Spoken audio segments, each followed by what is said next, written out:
Hello guys! Hello para to sa lahat ng Aries. Aries, welcome dito sa aking channel, Kapalaran 888.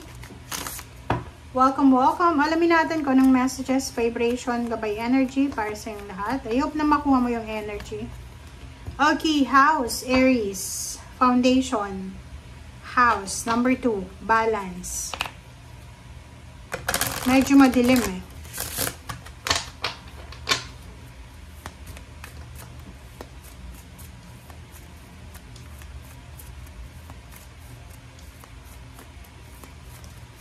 Okay, Aries.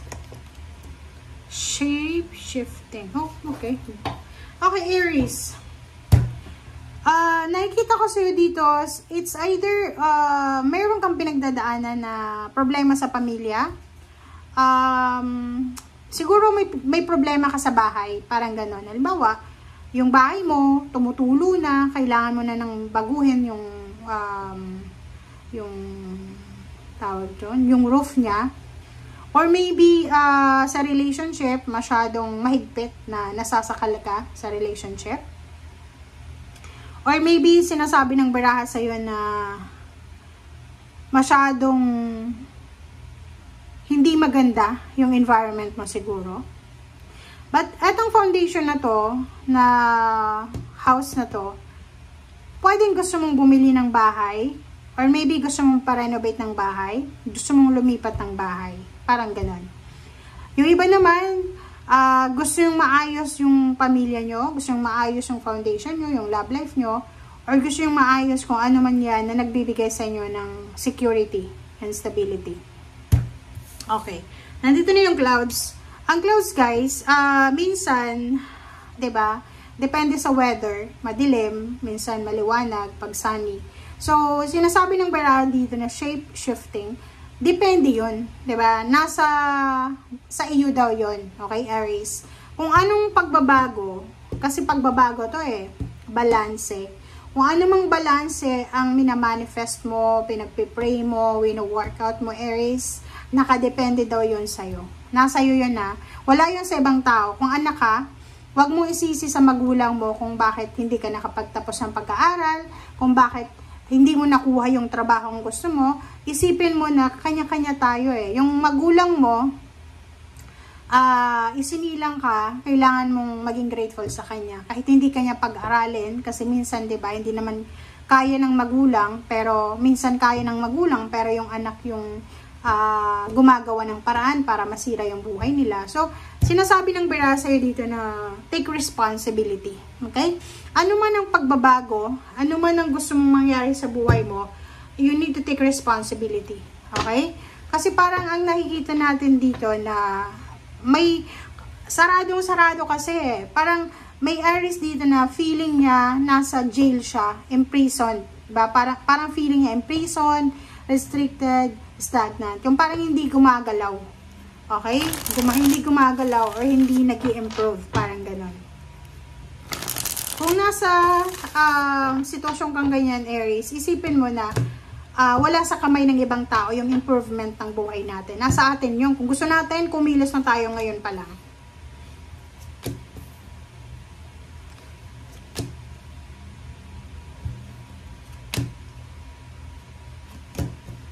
Alright, so yun. Tingnan mo to. Ang Queen of Swords na to, yung direction na tinuturo mo, diba? Ang tinuturo mo dito is freedom Parang, yung Queen of Swords kasi, gusto niyang maging free. Marami siyang brilliant ideas Like, halimbawa sa pera. Pag meron siyang hawak na pera, gusto niya, dumami pa doon ng dumami. It's either, gumawa siya ng paraan na padamihin to by business, or maybe sa sugal, or maybe sa lotto or anything. But hindi niya naiintindihan ng Queen of Swords na to na hindi niya kontrolado yung resulta. Diba? Hindi ibig sabihin tataya ka sa lotto, mananalo ka na. Hindi ibig sabihin isusugal mo yung money na yun, mananalo ka na. Diba? So, dito, sinasabi ng Queen of Swords na gusto mo ng masayang buhay. Gusto mo na napapaligiran ka ng mga taong helpful or yung mga taong pwede mong maasahan. Yun, di ba? So, gusto mo na anytime may kailangan ka, may mga tao sa paligid mo na pwedeng tumulong sa'yo. And nakikita ko sa'yo dito na sa ngayon, nasa ganito kang sitwasyon. Nasa 4 of Cups ka. Maybe you need assistance emotionally and financially. And medyo na-aburido ka na naman eh. 'Di ba? Nasa clouds ka na naman eh. 'Di ba? Yung parang aburido. Kasi may mga Aries. Hindi lahat ng Aries Hindi lahat ng Aries. Pero may mga Aries na pag may problema sila, instead na i-resolve yung issue, gagawa sila ng paraan para i-band-aid lang yung issue. And then, yun, parang feeling nila na-solve na nila yung problema. Pero hindi nila na-solve yun kasi hindi nila na-solve yung long-term na problema. So, dito sinasabi, huwag kang maghihintay, Aries. Huwag kang maghihintay na may tumulong sa'yo. Huwag kang maghihintay na palaging good news yung matatanggap mo. Huwag kang masyadong mag-expect ng happy moments, ng happy success, ng happy outcome. Huwag kang masyadong manifest ng freedom. Kasi pag sobra-sobra yung freedom natin, wala na tayong control. Magagawa natin yung lahat ng gusto natin. Pero wala nang control eh, 'di ba? Sobrang parang tingnan mo yung ibon, pag nilagay mo siya sa hawla, 'di ba? Limited control yung mga actions. Pero pag nakakaroon siya ng freedom, nakawala siya diyan sa kanyang hawla, parang ano siya, 'di ba? Parang baliw na biglang lilipad, parang ganun. Hindi mo alam, hindi mo mahahabol yung ibon na yun. Parang ganun lang yun. Sinasabi ng barahan na minsan yung restrictions, yung mga stagnation na yan, kailangan natin yan. Okay? Kasi hindi perfect yung mundo eh. Hindi perfect yung buhay natin. Hindi ibig sabihin na wala kang trabaho is useless ka na. No. Hindi ibig sabihin na unemployed ka, disabled ka,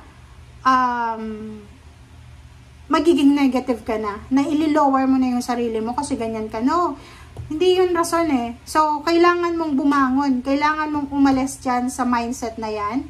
And, sabi nga dito sa house na yan, nakadepende, tsaka sa class, nakadepende sa'yo. Depende yan sa'yo kung ano yung gusto mong mangyari sa buhay mo. Wala sa ibang tao. Okay. Diba? Sabi sa'yo dito, you need to prioritize peace. Okay? You need to prioritize peace, harmony, sleeping. Okay? Hindi ka ba natutulog? Matulog ka. Huwag kang masyadong mag-iisip. Huwag kang masyadong magbabrowse ng internet sa gabi. Pag wala ka naman, especially kung unemployed ka, huwag kang mag-spend ng daily life mo sa paggamit ng cellphone nang hindi ka naman kumikita. Di ba? Dito sa 6 of Swords na to, sinasabi na kailangan mo na ng movement. Kailangan mo nang umalis dyan sa sitwasyon na magulo. Kailangan mo nang pumunta doon sa mga lugar or sitwasyon na alam mo na magiging may progress or may achievements. 3 of Pentacles, sinasabi ng baraha, oras na siguro, Aries, para mag-apply ka ng trabaho. Maghanap ka na ng trabaho. Diba? O, tingnan mo to, merong malaking halagang pera dito. So, sinasabi dyan sa'yo, Aries, na oras na para hanapin mo yung trabaho na talagang deserve mo. Oras na para balansehin mo yung pera. Huwag kang masyadong mag-focus sa the tower. Kasi minsan, masyado tayong nakafocus sa mga negativity, kaya kinukontrol na natin yung sitwasyon. Parang, hindi ka pa nga nag-a-apply, sinasabi mo, hindi ako makakapasok dyan. Diba? Hindi ka pa nga nagsisend ng resume, alam mo na hindi ka makakapasa. Yung iba naman, hindi nanliligaw kasi alam nila, parang sinasabi nila sa sarili na ako, hindi ako niyang papatulin. Hindi mo alam kung anong mangyayari, hindi ka dapat nangunguna. Diba? Hindi mo dapat pinangungunahan. Yung Queen of Swords na yan, the Tower, sinasabi ng barahan na yan na lahat ng tao dito sa mundo may pinagdadaanan. Hindi tayo, kumbaga nandito sa mundo para magsaya lang, mag-celebrate. Tingnan mo, diba? Magsa-celebrate lang tayo pag Pasko, pag New Year, pag birthday, anniversaries, or any occasion na happy. Pero, may nakita ka bang everyday celebration? Wala, diba? So, kung halimbawa ikaw yung klase ng Aries na nalulungkot ka, na-stress ka, nadidepress ka kasi feeling mo ikaw na yung pinakamalungkot na tao sa buong mundo. Nako, lumabas ka dyan sa bahay nyo, magantay ka dyan, di ba? Sa labas ng bahay nyo, tingnan mo yung mga naglalakad dyan. yung mga dumadaan, makikita mo na hindi ikaw yung pinakamalungkot, hindi ikaw yung pinakamahirap, hindi ikaw yung pinakalis na tao sa mundo. Okay? Kailangan lang natin lumabas para makita natin yung realidad. Okay? Thank you guys for watching. Bye!